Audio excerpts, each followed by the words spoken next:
Hey guys, I'm Cole Downey, and today I'm going to walk you through The Winner Within by Pat Riley. Pat Riley was one of the most successful NBA coaches ever, and this book breaks down the real principles behind winning, not just in sports, but in teams, relationships, and everyday life. So, my goal for today is to give you the most important lessons in a way that makes sense, even if you've never read this book. And again, it's The Winner Within by Pat Riley. So, our agenda for today, on the slide, you can read it. Who Pat Riley is, why he's credible, key principles from the book, how teams succeed and fall apart, how to apply the lessons in everyday life, and final takeaways and recommendations. So, this is just a quick overview of what I'm going to cover. We'll start with who Pat Riley is, go through major concepts of the book, things like team chemistry, dealing with pressure, and leadership. After that, we'll look at how these ideas apply in real life, and I'll end with some takeaways and my thoughts. So that's a quick, just a roadmap for today. So let's go ahead and get started here.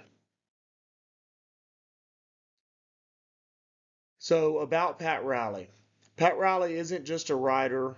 He's lived through this stuff. He coached the Lakers during their Showtime era with Magic Johnson and Kareem Abdul-Jabbar, and he later coached the New York Knicks and the Miami Heat. He's won championships as a coach and as an executive. Because of that, this book is filled with real stories from NBA locker rooms. He's not given really theory, he's actually given what works under pressure, what worked for him with his experience in the NBA and coaching and being executive and even a player. Um, so we'll start with some key concept slides. The innocent climb. Riley talks about how every team or group starts out with what he calls the innocent climb. This is when everyone is excited, motivated, and fully bought in. You're hungry, you believe in the mission, there's very little ego, and everyone feels like they're moving in the same direction. He says this phase is important because it builds early momentum, but it doesn't last forever. Success brings challenges, and leaders have to be ready for what comes next.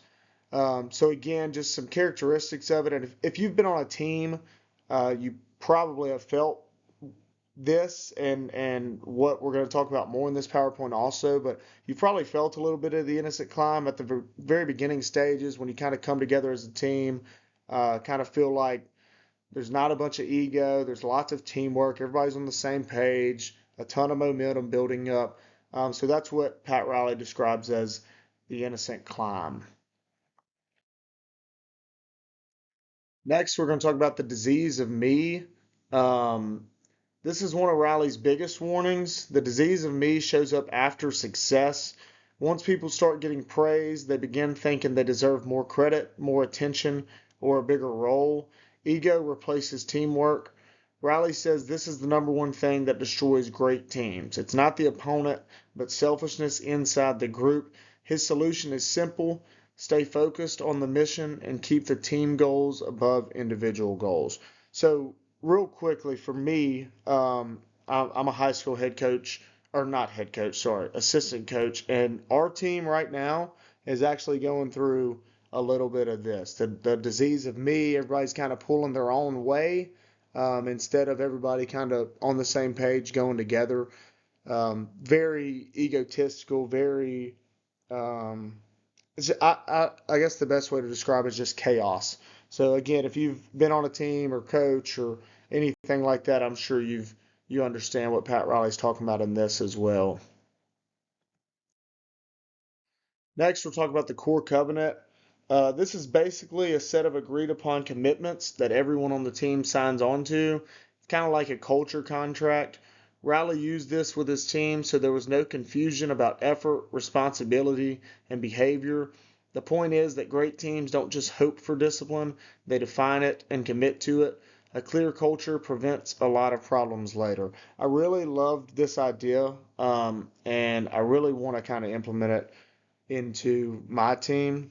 I like the idea of having like a an agreed upon commitment that everyone on the team has to sign and has to understand what their role is and what their job is. So I think I enjoyed reading this part. I thought it was a very good idea. Next, we'll talk about the choke. Riley explains that choking happens when pressure hits and people freeze. It's not that pressure creates weakness, it really reveals it. The fear of failure makes people overthink. They don't trust their preparation. Riley says the key is to practice high pressure situations and focus on the process, not the moment. If you prepare the right way, you don't panic when things get intense. Um, so again, why this happens, as you can see on the slides: fear of failure, overthinking, lack of preparation, and not trusting the system. And I really loved how he said it's not really pressure that creates weakness, it just reveals it. How you train, how you practice, how you show up every day, that's going to reveal itself when you get in those big moments. And that's why we should be practicing the right way, the right things. The breakthrough. So breakthroughs happen after adversity. Riley says teams rarely improve when things are easy. They grow when they hit a wall, stay committed, and push through.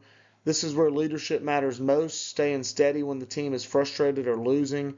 If you keep showing up with consistency, eventually you break through to a new level. So, again, what is it? The moment a team pushes through adversity and finds a new level of performance. And a good takeaway is breakthroughs happen when you keep pushing when things feel difficult. So instead of just quitting, just keep fighting, keep pushing, keep showing up, keep doing the work, and one day that breakthrough will come. So the burnout, and I'm sure all of us are on the same page. We understand what burnout is, whether it be team, whether it be school, whether it be job, whatever it is. According to Riley, this stage shows up when a team or individual has been pushing too hard for too long. The energy drops, motivation fades, and performance dips. Riley says burnout is dangerous because it sneaks up on you. The key is recognizing it early and giving people time to recover. Rest and recharging aren't optional, they're part of winning long term. That's one thing that I've had to learn, whether it be school or job or coaching or whatever, is that rest and recharging is an absolute must. Um, I mean, I go through stages where I feel like I can just keep going, and I'm a younger guy, and I have the energy, and if I'm gonna do it, I'm gonna do it right now.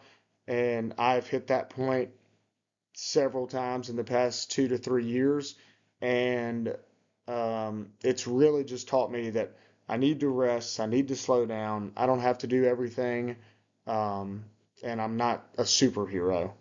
I would rather rest and take care of that than eventually get to that spot where because when I get to that spot, I'm done for several days. The renewal is all about resetting after burnout or disappointment. Riley says successful teams constantly renew themselves. They reevaluate what's working, reconnect with their purpose, and sometimes even adjust roles. Renewal brings fresh energy. It's like wiping the slate clean so you can attack the next challenge without dragging around old baggage. And this is pretty much the spot I was talking about in the last slide when I said I've gotten burnt out. Um, so yeah, the renewal stage, I've actually started to enjoy the renewal stage when I get there. I just don't like the burnout stage at all. So I try not to get there too much. The disease of we. So this is the opposite of the disease of me. It happens after a team wins big. They get complacent, they assume success is automatic and lose the hunger that helped them win in the first place. Riley says this is why so many champions don't repeat. The solution is to treat every new season like a brand new mountain to climb, stay humble, and stay hungry. So, just some symptoms there: complacency, thinking success will repeat automatically, entitlement, loss of hunger, and work ethic. And the solution is stay humble, treat every season or project like a new climb. That's a very big one, very, very big one. Teamwork over talent. So Riley makes it very clear talent might win you a game, but teamwork wins championships. The teams that succeed long term are the ones that trust each other, communicate, and buy into their roles. Stars matter, but role players and chemistry matter just as much. It's the culture that pushes a group over the top. And I really liked this quote that I found.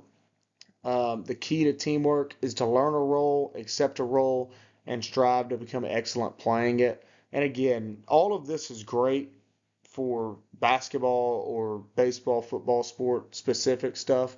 But this is also great for just life in general and group projects and work and all of that. I think there's so many life lessons in this, and that's why I really enjoyed reading this.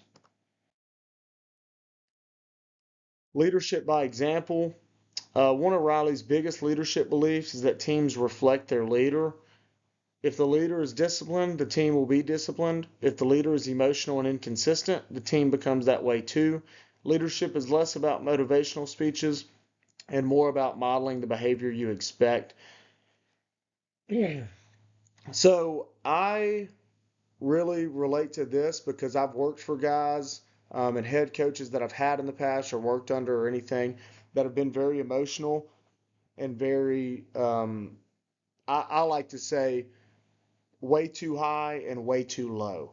My idea of a head coach is kind of that middle of the road guy. You can get a little excited here and there, and uh, and I don't think that's a bad thing. But if you're way too high after success and way too low after failure, I think you're inconsistent. I think you're not probably the best leader in the world, which you don't have to be the best leader in the world, but I just think you're inconsistent. And I think that the team definitely follows their leader. So if you're like that, and then you're wondering why your team shows up and acts different every day, and you got some guys that whenever they deal with failure, they can't perform.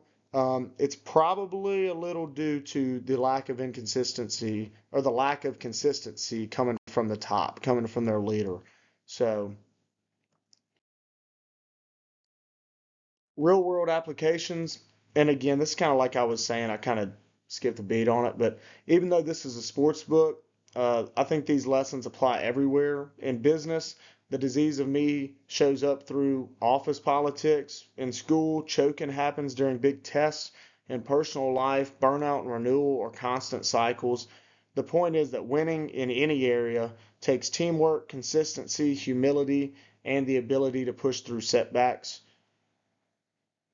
And I love that quote too. Excellent is the gradual result of always striving to do better.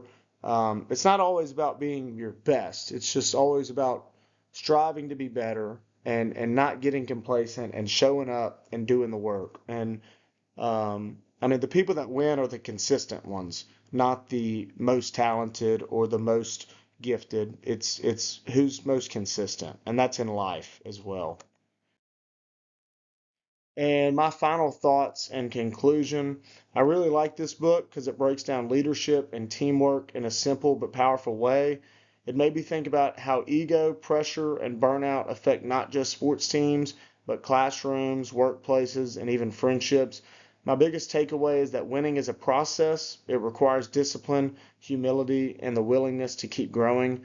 I definitely recommend this book for anyone who wants to lead better or build a stronger team. Thank y'all for listening, and I hope y'all had a great Thanksgiving and happy holidays.